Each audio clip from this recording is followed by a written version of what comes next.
Shalom, saudara yang dikasihi di dalam nama Tuhan Yesus. Selamat hari Minggu, selamat Natal bagi kita semua. Mari Bapak Ibu yang dikasihi Tuhan, kita akan membaca firman Tuhan yang terambil dari Mika 5 ayat 1 sampai 8. Namun sebelumnya, mari Bapak Ibu saya ajak untuk kita berdoa. Mari kita berdoa. Bapa kami yang di surga, kami mengucap syukur pada pagi hari ini. Kami boleh ada menikmati segala kasih dan anugerah Tuhan. Itu semua karena kemurahan-Mu. Terima kasih Bapa, kami mengundang hadirat-Mu hadir di tengah-tengah pemberitaan sabda-Mu yang menguasai setiap kami, baik hamba-Mu yang menyampaikan, bahkan umat-Mu yang mendengarkan dimanapun mereka berada. Diurapi dan diberkati Tuhan, karena kami tahu firman-Mu dapat mengubah setiap hati, setiap pikiran. Terima kasih ya Roh Kudus, damai sejahtera yang melampaui segala akal itu menyertai kami dalam mendengarkan pemberitaan firman-Mu. Dalam nama Yesus kami sambut firman Tuhan. Haleluya, amin. Kita buka Mika 5 ayat 1 sampai 8 dan saya berharap Bapak Ibu membacanya juga dari rumah dan saya akan membacanya dari sini. Di atasnya ada perikop Mesias yang akan datang. Tetapi engkau, hai Betlehem, Efrata, hai yang terkecil di antara kaum-kaum Yehuda, daripadamu akan bangkit bagiku seorang yang akan memerintah Israel, yang permulaannya sudah sejak purbakala, sejak dahulu kala. Sebab itu ia akan membiarkan mereka sampai waktu perempuan yang akan melahirkan telah melahirkan, lalu selebihnya dari saudara-saudaranya akan kembali kepada orang Israel. Maka ia akan bertindak dan akan menggembalakan mereka dalam kekuatan Tuhan, dalam kemegahan nama Tuhan Allahnya. Mereka akan tinggal tetap, sebab sekarang ia menjadi besar sampai ke ujung bumi, dan dia menjadi damai sejahtera. Apabila Asyur masuk ke negeri kita, dan apabila ia menginjak tanah kita, maka kita akan membangkitkan melawan dia 7 gembala, bahkan 8 pemimpin manusia. Mereka itu akan mencukur negeri Asyur dengan pedang dan negeri Nimrod dengan pedang terhunus. Mereka akan melepaskan kita dari Asyur. Apabila ia ini masuk ke negeri kita dan menginjak-injak daerah kita, maka sisa-sisa Yakub akan ada di tengah-tengah banyak bangsa seperti embun daripada Tuhan, seperti dirus hujan ke atas tumbuh-tumbuhan, yang tidak menanti-nantikan orang dan tidak mengharap-harapkan anak manusia. Maka sisa-sisa Yakub akan ada di antara suku-suku bangsa, di tengah-tengah banyak bangsa, seperti singa di antara binatang-binatang hutan, seperti singa muda di antara kawanan kambing domba. Kemanapun ia pergi, maka ia membanting dan menerkam, sedang tidak ada yang melepaskan. Ayat 8, tanganmu akan diangkat melawan para lawanmu, dan semua musuhmu akan dilenyapkan. Amin, puji Tuhan. Bapak Ibu yang saudara yang dikasihi Tuhan, saya memberi judul di dalam khotbah pada pagi hari ini adalah bagi Tuhan tidak ada yang mustahil. Amin. Nah, saudara, Yesus yang lahir disebut juga Immanuel. Artinya Tuhan menyertai kita. Mengapa demikian? Kata Immanuel ini sangat dahsyat, sangat luar biasa. Tuhan itu maha suci, maha segala-galanya, dan tidak ada satupun makhluk yang dapat dibandingkan dengan dia, disandingkan dengan dia, karena dia maha segala-galanya. Tetapi Tuhan itu bisa bersama-sama dengan kita sebagai ciptaannya, sebagai makhluknya. Inilah dahsyatnya kata Immanuel. Bagaimana mungkin Tuhan yang maha segala-galanya itu bisa bersama dengan makhluk? Inilah Immanuel, kata yang sangat dahsyat, kata yang sangat luar biasa. Dia bersama-sama dengan kita. Dia hadir, dia tinggal, dia bisa merasakan. Itulah maksud dari kata Immanuel. Manusia itu tidak bisa mencapai Tuhan. Dan itu sangat tidak mungkin. Tetapi Tuhan yang di sorga, yang maha suci, mau melakukannya. Karena apa? Bagi dia tidak ada yang mustahil. Firman yang telah menjadi daging, menjadi manusia, itu tinggal di antara kita, hidup dengan kita. Dia Immanuel. Saudara dikasihi Tuhan, dalam teks yang kita baca ini, Mika 5, di ayat 1 dikatakan, tetapi engkau hai Betlehem Efrata, hai yang terkecil di antara kamu kaum Yehuda, daripadamu akan bangkit bagiku seorang yang akan memerintah Israel, yang permulaannya sudah sejak purbakala, sejak dahulu kala. Hai engkau Betlehem. Nah, Mika bernubuat bahwa seorang pemimpin akan muncul dari Betlehem yang akan menggenapi janji Allah kepada umatnya. Dan ayat ini menunjukkan kepada Yesus Sang Mesias. Sejak purbakala, dikatakan di sana di ayat 1, yang permulaannya sudah sejak purbakala. Artinya dari kekal. Sudah ada dari kekal. Sejak dahulu kala. Namun ia akan lahir sebagai manusia. Bapak Ibu, hai engkau Betlehem Efrata, hai yang terkecil di antara kaum Yehuda. Nubuat Mika ini tentang kisah kelahiran Yesus yang memperlihatkan bahwa Allah di dalam kedaulatannya itu menggunakan hal-hal yang terkecil. Tindakan Allah ini sangat bertolak belakang dengan konsep manusia yang mengagungkan hal-hal yang besar, hal-hal yang hebat. Nah, tetapi Allah di dalam kedaulatannya menggunakan hal-hal yang kecil yang sering diabaikan manusia, bahkan tidak diperhitungkan. Meskipun kota terkecil di Yehuda itu Betlehem, tetapi kota ini sering kita dengar di dalam berbagai peristiwa di dalam Alkitab. Contohnya, Rahel istri Yakub itu mati di Betlehem. Naomi dan menantunya Ruth orang Moab itu pulang ke Betlehem. Samuel mengurapi Daud, raja di Betlehem. Kita tidak tahu persis alasan pasti Allah menjadikan Betlehem sebagai tempat kelahiran Sang Juru Selamat. Namun yang pasti Allah berkenan melibatkan Betlehem dalam karya penyelamatannya bagi manusia. Sebab bagi Tuhan tidak ada yang mustahil. Nah, Bapak Ibu, kisah pelibatan Betlehem ini dan karya penyelamatan umat manusia itu memperlihatkan sesungguhnya kita perlu belajar dari Allah, dari firman Tuhan, untuk menghargai hal-hal yang kecil. Jika saat ini saudara dilibatkan di dalam pekerjaannya, di dalam karyanya Tuhan, seharusnya kita tidak perlu minder dengan kelemahan-kelemahan, kekurangan-kekurangan. Karena semuanya itu adalah anugerah dari Allah. Dari sini kita membaca Bapak Ibu, ya. Dari sini kita tahu bahwa kota ini dipilih untuk tempat lahirnya Kristus. Kita tahu Kristus itu sangat peduli dengan hal-hal yang terbuang, hal-hal yang tidak diperhitungkan orang, hal-hal yang kecil, hal-hal yang dianggap hina oleh orang lain.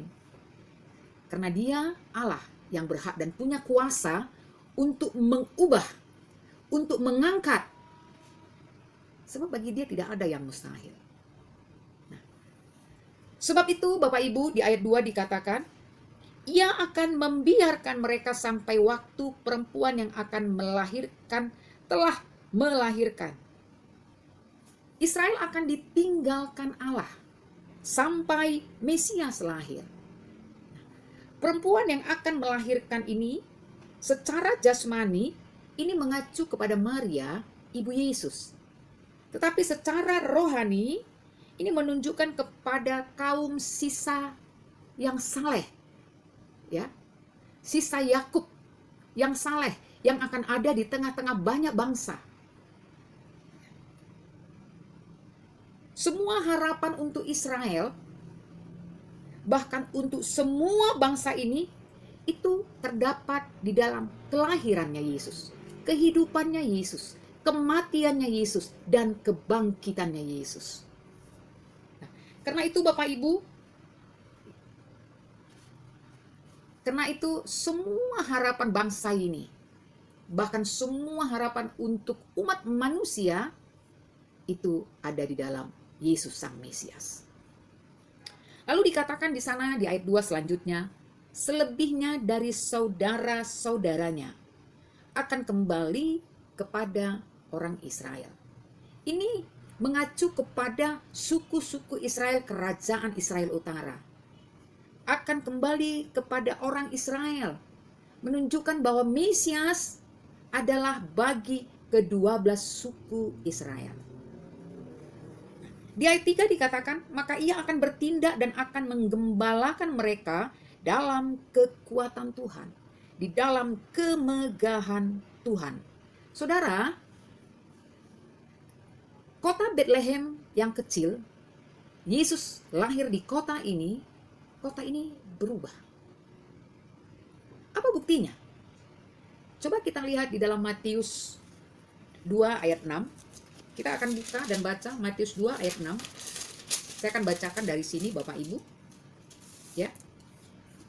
Dan engkau Bethlehem, tanah Yehuda, engkau sekali-kali bukanlah yang terkecil di antara mereka yang memerintah Yehuda.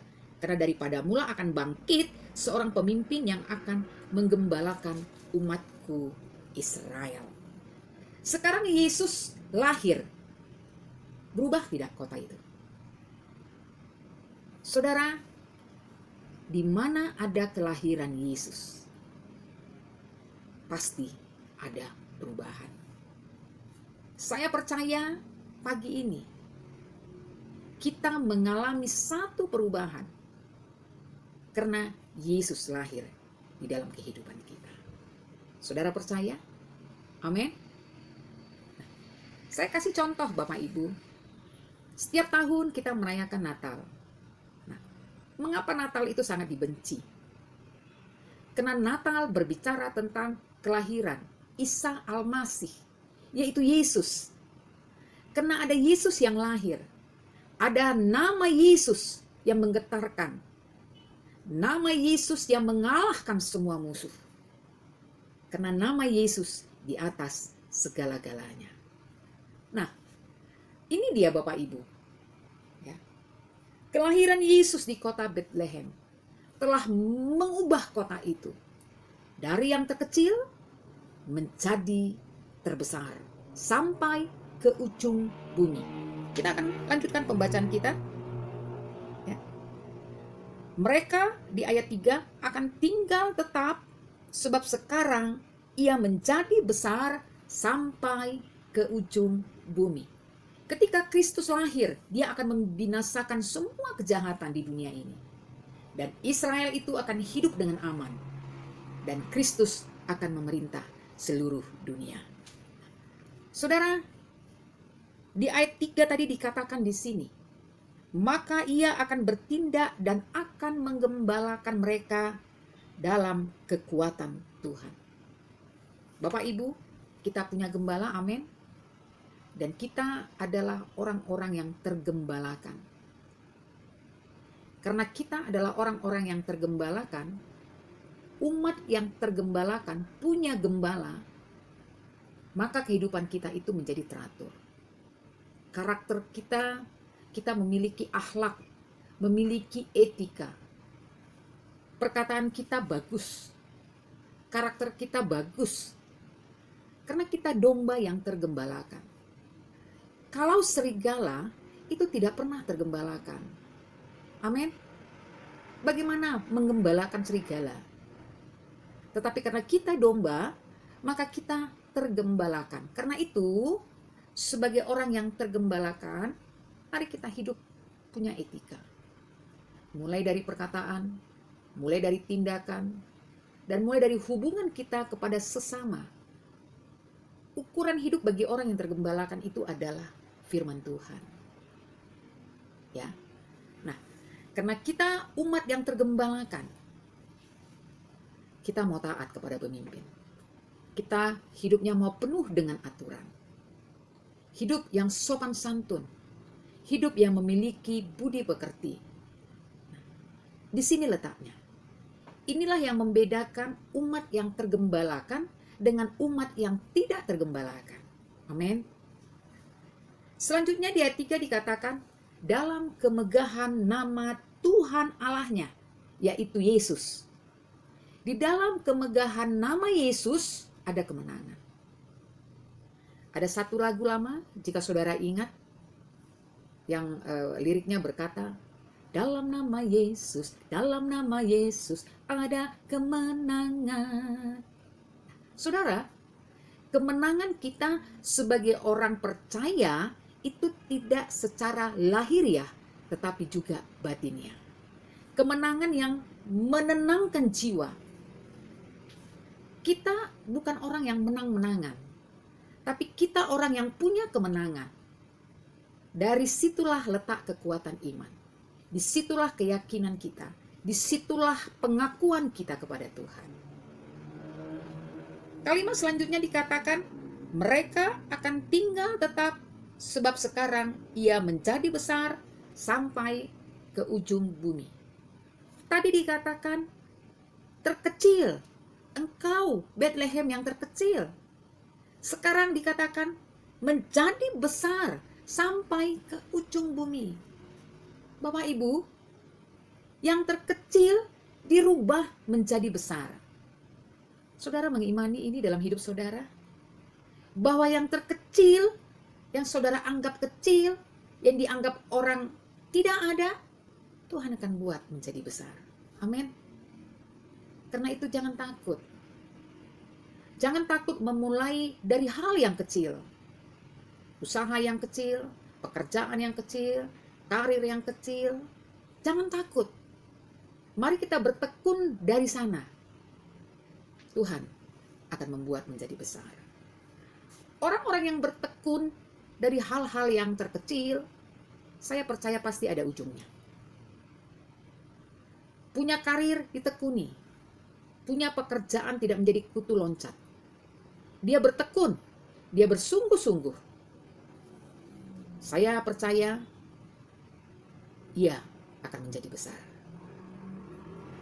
Bapak Ibu, kalau kita ingin menjadi besar, berbuah, maka kita harus bertumbuh. Untuk bertumbuh, kita harus tertanam. Tidak bisa ditanam lalu sebentar dipindah. Pertumbuhan seperti ini menjadi tidak normal. Karenanya kita harus tertanam. Tertanam, maka kita akan mengalami pertumbuhan. Pertumbuhan akan menghasilkan buah.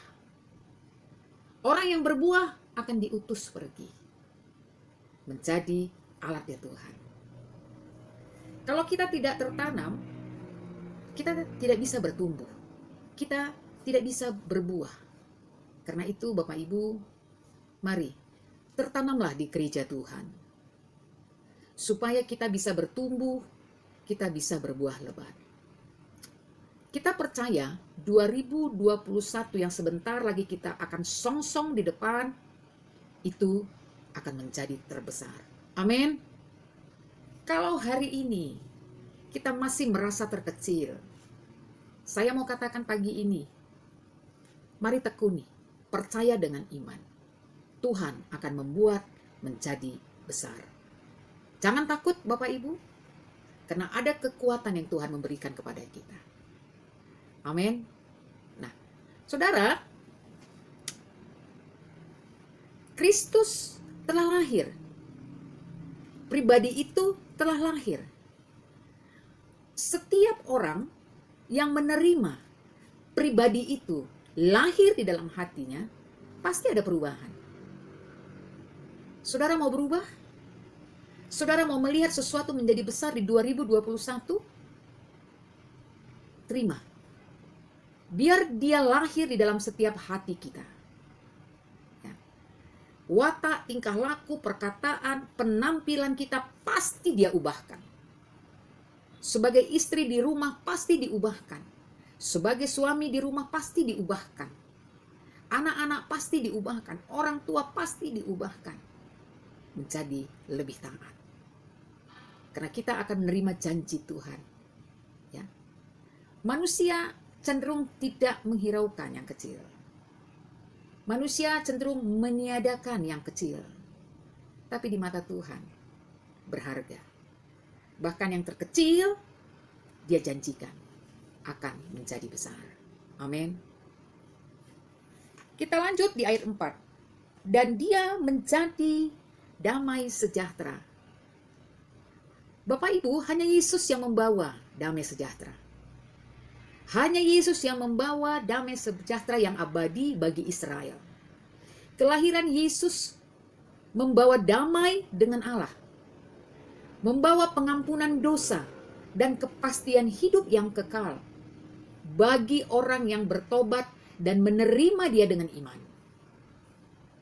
Jadi kita ini adalah orang-orang yang membawa damai sejahtera. Di mana kita ditempatkan, di sana pasti ada damai. Ada sejahtera dalam kehidupan siapapun. Ya. Kita bukan menjadi sumber kerusuhan, troublemaker. Karenanya ditegaskan di sini Bapak Ibu, tangannya menjadi kekuasaan. Ya, tangannya menjadi kekuasaan. Dan akan bertindak menjadi besar. Nah, saudara dikasihi Tuhan, ayat 4 dan 5 ini ada tertulis yang mengatakan apabila Asyur masuk ke negeri kita dan negeri Nimrod dengan pedang terhunus. Ayat 5, mereka itu akan mencukur negeri Asyur dengan pedang dan negeri Nimrod dengan pedang terhunus. Asyur melambangkan semua musuh Allah. Demikian juga Nimrod. Mesias yang lahir akan membebaskan umatnya dari orang-orang yang menentang Israel untuk menyembah Allah. Terkadang Tuhan pakai Asyur, Tuhan pakai Nimrod. Asyur dan Nimrod ini adalah di zaman itu sebagai negara adik kuasa. Seperti sekarang ini Tiongkok dan Amerika. Nah, Allah pakai yang paling kuat, yang paling raksasa untuk mengepung yang kecil. Allah pakai untuk mengepung yang terkecil. Tetapi ayat ini berkata, sisa Yakub tetap jadi singa di mana saja. Ya. Di ayat 6 dikatakan, sisa-sisa Yakub akan ada di tengah-tengah banyak bangsa seperti embun daripada Tuhan. Bapak Ibu, terkadang Tuhan pakai sesuatu yang besar, sesuatu yang menakutkan. Ya, buat kita. Tetapi itu untuk membuktikan bahwa Tuhan itu berkuasa di tengah kehidupan kita. Mari kita imani firman ini. Ya. Allah pakai yang kuat untuk mengepung yang terkecil. Tapi begitu pun dikatakan sisa-sisa Yakub menjadi singa. Akan ada di tengah-tengah bangsa seperti embun daripada Tuhan. Jangan takut menghadapi sesuatu yang besar. Ya. Jangan takut menghadapi tantangan apapun. Karena iman kita meyakini Dia Immanuel. Ada kuasa yang menyertai kehidupan kita. Ada kemenangan. Ya. Dia yang lahir, yang Immanuel itu berkuasa mengubah keadaan, mengubah kondisi, mengubah situasi, mengubah ekonomi kita, mengubah masa depan, mengubah karir dari yang kecil menjadi yang besar. Dia bisa rubah. Sebab bagi Dia tidak ada yang mustahil. Mari kita imani ini Bapak Ibu. Sehingga hidup kita ini sungguh-sungguh menjadi berkat. Orang-orang yang dengan kesadaran penuh mengimani bahwa Allah itu Immanuel, saya percaya di dalam dirinya ada sukacita dan damai sejahtera. Amin. Ayat yang terakhir, ayat 8. Tanganmu akan diangkat melawan para lawanmu dan semua musuhmu akan dilenyapkan. Ayat ini maksudnya adalah memberikan kita kemenangan. Tangan yang diangkat itu berbicara tentang kekuatan. Ada kemenangan. Kalau hidup kita ada lawan, kalau hidup kita ini dihadapi tantangan, dihadapi rintangan atau hambatan, percayalah, Allah selalu memberikan kepada kita kemenangan. Amin. Tanganmu akan diangkat melawan para lawanmu, dan semua musuhmu akan dilenyapkan. Karena itu Bapak Ibu, jangan mundur. Ya. Yesus yang lahir di dalam hati kita, pasti kita akan mengalami perubahan. Semakin besar tantangan yang kita hadapi, kita akan melihat perubahan itu semakin besar. Ya. Di Alkitab ada Daud melawan Goliat. Mengapa Daud menang? Daud yang kecil, tapi Goliat yang besar. Karena Daud punya keyakinan bahwa bagi Tuhan tidak ada yang mustahil. Amin. Mulai sekarang Bapak Ibu dan menyongsong 2021. Jangan takut menghadapi tantangan. Fakta hari ini, dalam keadaan ekonomi kita, dalam pendidikan, dalam pekerjaan, apapun tantangannya, mungkin hari ini kita sudah berusaha, ya, kita adalah korban-korban yang di PHK, sudah berusaha tapi belum memperlihatkan hasil. Percaya, ada hasil yang lebih besar. Tuhan bisa membuat sesuatu itu menjadi besar. Amin. Saya simpulkan Bapak Ibu, hari ini adalah hari kita memperingati kelahiran Sang Mesias itu. Kita mau merenungkan rencana janji penyelamatan Allah bagi manusia melalui kelahiran Mesias di Bethlehem Efrata. Melalui nubuatan Mika ini, kita diingatkan. Yang pertama, Bethlehem, kota kecil. Itu sesungguhnya sudah ada di dalam rencana Tuhan. Sesuatu yang kecil diperhitungkan dalam rencana Tuhan. Sesuatu yang kecil yang semula tidak diperhitungkan oleh manusia dapat dijadikan sebagai sesuatu yang penting, bahkan menjadi sumber sukacita. Sebab bagi Allah tidak ada yang mustahil. Yang kedua, Bethlehem kota kecil. Bethlehem artinya rumah roti. Meskipun kecil, Bethlehem telah menjadi berkat besar. Hidup kita harus menjadi berkat bagi sesama. Merayakan Natal pada tahun di musim pandemi ini, ya, kita mau merayakannya dengan menunjukkan solidaritas kita kepada manusia, bukan pada pengertian yang sempit dan eksklusif dari kita untuk kita, tapi kita mau menunjukkan peristiwa Natal ini adalah peristiwa di mana Allah juga menunjukkan kasih-Nya kepada umat manusia. Yang ketiga, di Bethlehem kota kecil, Kristus telah lahir. Kayu palungan di Bethlehem ini telah menjadi titik awal kayu salib di Golgota.